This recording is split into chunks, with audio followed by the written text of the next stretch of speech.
बुद्ध सिंह की एक रानी थी, उस रानी का नाम था अमर कंवर। क्या नाम था रानी का?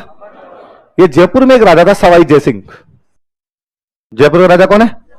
उसकी बहन है अमर कंवर। किसकी बहन थी? सवाई जयसिंह। किसकी रानी है? बूंदी का राजा बुद्ध सिंह, उसकी रानी उसका नाम है अमर कंवर, और जयपुर के राजा सवाई जयसिंह की बहन।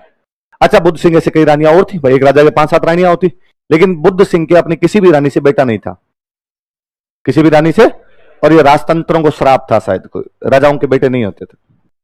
या तो राजा की भले 10 रानियां और भले 15 रानियां हो, या तो उसके बेटे होते मर जाया करते, या थोड़े बड़े होकर किसी युद्ध के अंदर मर जाते। अक्सर राजतंत्रों में देखा गया कि जब राजा गोद लेते और गोद लेके किसी को राजा बनाते, राजाओं के बेटे नहीं होते थे। मैं हमारे जब लोकल की कहानियां सुनता हूं, दादाजी कहानियां सुनाते हैं कि अपने बीकानेर में 26 पीढ़ियों ने राज किया था।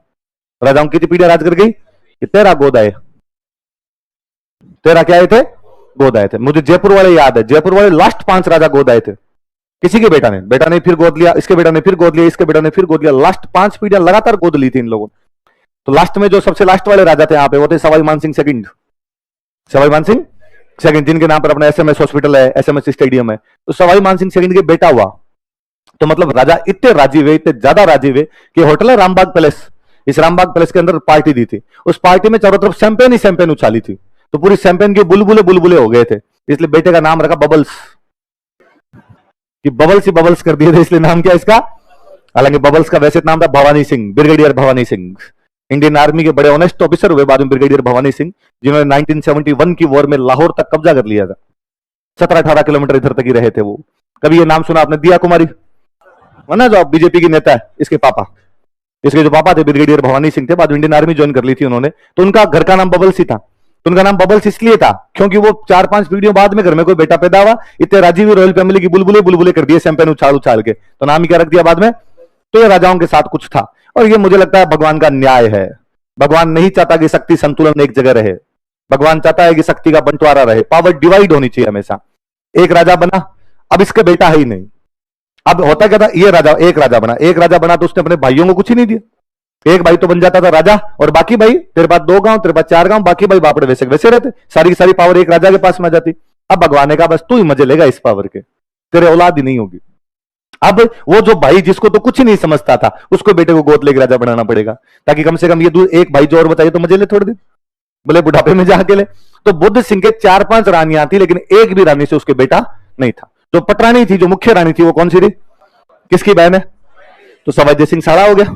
और सवाई जयसिंह उस समय भारत में हिंदुओं का सबसे बड़ा राजा था। तो बुद्ध सिंह ने सवाई जयसिंह से सलाह मशविरा किया कि यार हमारे बूंदी वालों के बेटा तो है नहीं कोई, और कल को मेरी डेथ हो जाए, इतने युद्ध चलते थे, राजा महाराजा चलता युद्ध के अंदर मर जाए यार कहीं पे, तो बूंदी का अगला राजा किसको बनाएंगे। तो सबने बैठ के सलाह मशविरा किया, और बूंदी में एक ठिकाना पड़ता था करवड़। कौन सा ठिकाना था? और वहां करवड़ ठिकाने का और एक कोई राजकुमार था जिसका नाम था दलेल सिंह। क्या नाम था? और कहा कि दलेल सिंह को राजा घोषित कर दो। तो किसको राजा घोषित कर दिया? कि भाई दलेल सिंह राजा है। इसको गोद लिया हुआ मान लिया गया कि ये दत्तक पुत्र है। गोद लिए हुए बेटे क्या बोलते हैं? एडॉप्टेड सन है, कि ये दलेल सिंह को गोद ले लो और इसको अगला राजा घोषित कर दो। कहा ठीक है। और सवाई जयसिंह ने अपनी बेटी की शादी कर दी इसके साथ।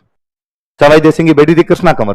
क्या नाम था भाई? सवाई जयसिंह को पता था कि अभी राजा कौन है? बुद्ध सिंह। तो पटरानी कौन है? अपनी बहन अमर कंवर। अगला राजा कौन बनेगा? दलेल सिंह। तो अपनी बेटी पटरानी बने। जो अपने इसको घोषित कर रहे तो अपनी बेटी की शादी कर देते हैं, तो उसने अपनी बेटी की शादी कर दी। बेटी का नाम क्या था? अब जब सब लोगों को पता चल गया कि राजा बुद्ध सिंह नहीं है, अब राजा किसको बनाएंगे, तो वो मोमेंटम शिफ्ट हो गया पूरा। अब तक जो सारे लोग आगे पीछे किसके घूमते थे? बुद्ध सिंह। अब वो किसके आगे पीछे घूमे? अब जब सबको पता कि जब इतने दिन तक जब बुद्ध सिंह के पास में पावर थी, तो पटरानी कौन? अब जब पावर दलेल सिंह के पास में आएगी, तो पावर किसके पास? तो अब जनता ने अमर कंवर को भाव देने कर दिए कम, और भाव देने किसको ज्यादा शुरू कर दिए? उगते सूरज को सलाम है। सबको पता था अमर कंवर के दिन जाने वाले हैं, पटरानी तो कौन बनेगी? कृष्णा। ये इन दोनों बुआ भतीजे में लड़ाई होगी। बुआ भतीजी इतने दिन तक चलती थी अमर कंवर की, अब बूंदी में किससे चलने गई? और ये अमर कंवर को ये बहुत बुरा लगता था। अमर कंवर को लगा रहा काल मरियाज भूतनी होगी, मतलब ये बताएगी क्या करना है क्या नहीं करना है। अब इनके बीच में विवाद चले, ये विवाद। इतने में बुद्ध सिंह के किसी एक और रानी से, को दूसरी रानी, अमर कंवर से नहीं, किसी एक दूसरी रानी से एक बेटा हुआ, उमेद सिंह। बेटा कौन हुआ? आप देखो इधर इतनी लड़ाइयां चल रही है, पर बुद्ध सिंह अपने टारगेट पे है। भाई नहीं चूक रहा इधर उधर आपने। वो बेटा करेगा, वो मैं बेटा चिराग प्राप्त करूंगा।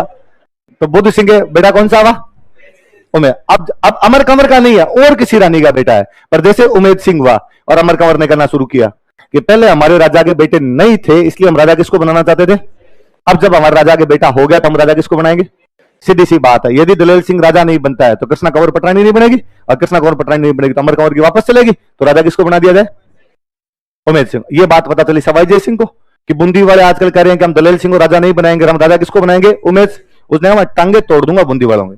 लोग सवाई जय सिंह कहते हैं मुझे राजा बनेगा तो मेरा जमाई बनेगा, इसके अलावा और कोई। अब हम और को लगा, अब क्या किया जाए? बूंदी वालों की औकात नहीं कि जयपुर वालों से भिड़ ले, सवाई जय सिंह बड़ा राजा था। तो अमर कंवर बुलाती है मराठों को। किसको बुलाती है? और मराठों का एक सेनापति हुआ करता था मल्हार राव होलकर। सेनापति कौन था? और अमर कंवर मल्हार राव होलकर को मैसेज करती है कि तू मेरे धर्म का भाई है और तू हमारी सहायता करने के लिए आ, और तू हमारे उमेद सिंह को बूंदी में क्या बना के जा? राजा। मराठों का एक ही काम था, पैसे लेके लड़ना। उनके कोई दीन धर्म नहीं था, अपना सपना। वो पैसे लेके किसी की तरफ से लड़ लिया करते। मल्हार राव होलकर आया, उसने कहा बताओ क्या करना है? तो अमर कंवर ने कहा कि तू भाई मेरा धर्म का भाई है और हमारी तरफ से राजा किसको बना दे? उमेद सिंह। तो मल्हार राव होलकर ने कहा भाई भाई भाई तो छोड़ो, कोई नहीं, 100 रुपए कम दे देना, पर रुपए पूरे लगेंगे। तो हम 2 रुपए लेके लड़ते हैं। तो लड़ना किससे तुम ये तो बताओ? तो लड़ना तो सवाई जय सिंह से। तो मल्हार राव होलकर ने कहा वापस वापस बताना किससे लड़ना है? तो सवाई जय सिंह से। वो तुम्हारा रियल भाई है। तो अमर कंवर ने कहा लिचड़ का नाम मतलब उसका, मैं उसको राखी नहीं बांधती, मैं उसे भाई नहीं मानती, मेरा भाई केवल और केवल कौन है? मल्हार राव। मल्हार राव होलकर ने कहा ठीक है। अब मराठे तो कह रहे हैं राजा किसको बनाएंगे? उमेद सिंह। सवाई जय सिंह कह रहा है राजा किसको बनाएंगे? बूंदी में उत्तराधिकार संघर्ष हो जाता है। क्या हो जाता है कि उमेद सिंह राजा बनना चाहिए, राजा कौन बनना चाहिए? दलेल सिंह। पर जब तक सवाई जय सिंह जिंदा रहा था उसने राजा किसको बना के रखा? दलेल सिंह। उसने कहा राजा ये रहेगा। पर जैसे सवाई जय सिंह मरता है, मराठे राजा किसको बना देते हैं? कोई आपसे पूछेगा कि बूंदी के कौन से राजा के टाइम के अंदर वहां पर उत्तराधिकार संघर्ष हो गया था? बुद्ध सिंह। उसके कौन कौन से 2 बेटों में हुआ? दलेल सिंह और उमेद सिंह। दलेल सिंह बुद्ध सिंह का कैसा बेटा था? गोद लिया हुआ। और उमेद सिंह कैसा बेटा था उसका? वास्तविक। दलेल सिंह को सपोर्ट कौन कर रहा था? सवाई जय सिंह। और उमेद सिंह को सपोर्ट कौन कर रहे थे? मराठे। बूंदी राजस्थान की पहली रियासत थी जिसमें मराठे राजा बनाने के लिए आ गए थे। मराठे इससे पहले भी राजस्थान को तंग करते थे, लेकिन पहले वो केवल टैक्स वैक्स लेके चले जाते, जबरदस्ती से टैक्स ले लेते, गांव को लूट लिया करते, ये काम किया करते थे। पहली बार मराठे कहीं पर राजा बनाने के लिए आए थे तो वो रियासत कौन सी थी? बुआ भतीजे के चक्कर में बूंदी में कौन घुस गए? मराठे घुस गए, वरना मराठों को मौका नहीं मिलता। तो बूंदी राजस्थान की पहली रियासत है जिसके आंतरिक राजनीति में कौन आ गए थे? और महिलाओं का ये विशेष गुण होता है ईर्ष्या, है ना, जेलसी। जेलसी वाला गुण महिलाओं के अंदर कूट कूट के भरा होता है कि नहीं होता है? लड़कियों बताओ देखे, होता है ना? हाँ, अरे झूठ बोलती हो तुम, नहीं होता है। और मैं तो कहता हूं यदि किसी महिला में ईर्ष्या का गुण नहीं है, इसका मतलब उसमें महिला होने की गुण ही नहीं है। होने चाहिए। महिलाओं में गुण नहीं होगा फिर मनोरंजन होगा कैसे दुनिया का? ये जरूरी है, और ये तो पक्का होता है। वो तो मैं हमेशा घरों में देखता हूं ना आसपास में कि एक तो अपनी मम्मी के पास, मैं यूं घर में नोटिस करता हूं कि मम्मी के पास में मौसी वाले बेटे आते हैं, मौसी की टाबर है या मामा जी की टाबर है, और मम्मी क्या राजी रहती है उनके लिए, मैं तुम्हारे लिए ये बना दूं, मैं तुम्हारे लिए ये बना दूं, मैं तुम्हारे लिए ये बना दूं। बुआ वाले आ जाए, राजी तो रहती है मम्मी पर उतनी नहीं, ऊपर ऊपर से दिखावे दिखावे वाली राजी रहती है। तो मैं तो ये मम्मी कई बार यूं तंग करता रहता हूं, मैं पूछता रहता हूं मम्मी जब बुआ वाले टाबर आते हैं तब तो इतनी राजी नहीं होती, मौसी वाले ना आते हैं तब तू ज्यादा राजी होती है। तू तो ऐसी बातें करता है, मैं कोई भेदभाव थोड़ी करती हूँ, मेरे लिए सब बराबर है।